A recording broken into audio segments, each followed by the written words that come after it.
করেছেন যে অর্থনীতির অবস্থা যথেষ্ট ভঙ্গুর ছিল, তার থেকে উত্তরণের চেষ্টা চলছে।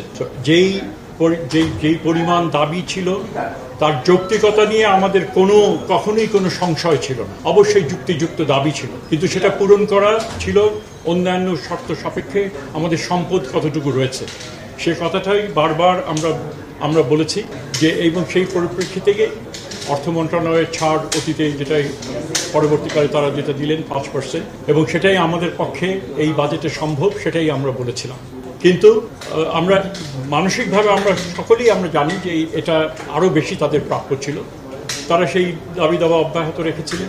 পরে আমি অন্য মন্ত্রণালয়গুলোর সঙ্গে কথা বলা, উপদেষ্টা পরিষদে কথা বলা এবং সর্বশেষ প্রধান উপদেষ্টার সাথে কথা বলে কয়েক দফায় এখানে আলাপ আলোচনা হয়েছে অন্যান্য উপদেষ্টাদের নিয়ে, এবং অবশ্যই আমরা এই ক্লিয়ারেন্সটা এটা আমরা যেটা পেলাম যে আমাদের এটা করতে হবে, এবং সেই প্রেক্ষিতেই আজকের এই ঘোষণা যেটা হলো যে 5% থেকে 5.5% এই 7.5% এই বছর, এবং আগামী বছর এটা পুরোটা উন্নীত হয়ে 15% সেটা হবে।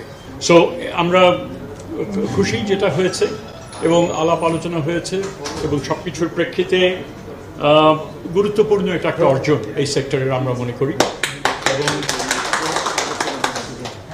আশা করি যে এটা আমাদেরকে এখন শিক্ষকরা তারা কর্মক্ষেত্রে ফিরে যাবেন, এবং যেই উদ্দেশ্যে এটা হয়েছে সেটা হচ্ছে শিক্ষার্থীরা তারা যেন এই সুযোগ এটা পেতে পারেন, এবং তার ভালো শিক্ষা হোক, হ্যাঁ, শিক্ষার মান উন্নয়ন ঘটুক, অবশ্যই আমরা চাই।